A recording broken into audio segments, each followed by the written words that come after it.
Je suis pour la création d'un commissariat à Saint-Laurent-du-Maroni. Un commissariat de police nationale est essentiel pour Saint-Laurent. Avec 23 policiers municipaux et 133 gendarmes, la ville est sous-protégée.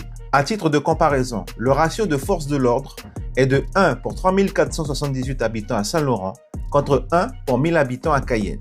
Un commissariat ne coûterait pas grand-chose à la ville. Son coût estimé entre 5 à 8 millions d'euros relève du budget régalien de l'État doté de 1,2 milliard d'euros pour l'outre-mer en 2024.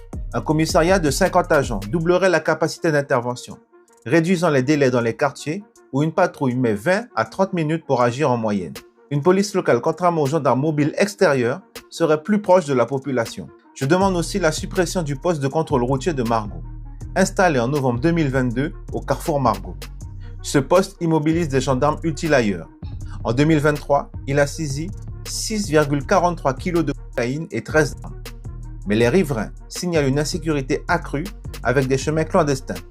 Mais surtout, l'on sait que les saisies sont minimes par rapport à la réalité que nous, citoyens, voyons tous les jours. À la place, un poste de contrôle frontalier sur le Maroni en coordination intelligente avec le Suriname est nécessaire. En 2023, par exemple, 30% des saisies d'armes en Guyane provenaient de trafic transfrontalier. Un poste frontalier renforcerait la sécurité du fleuve, plaque tournante des trafics. Mais avec tous ces éléments, pourquoi l'État privilégie-t-il encore et toujours les gendarmes mobiles? Premièrement, pour des raisons budgétaires.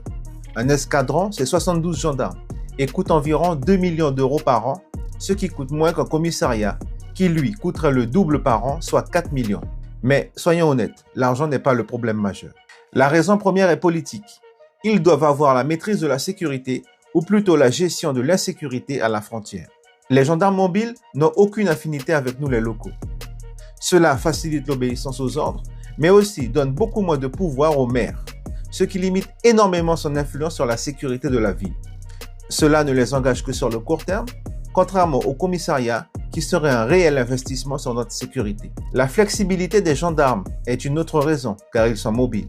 Ils peuvent être déployés rapidement pour éteindre l'effet autonomiste, indépendantiste dans nos pays dits d'outre-mer. Bien qu'organiser la sécurité via la gendarmerie semble être la solution aux yeux de Paris, cela est clairement inefficace face à nos besoins locaux.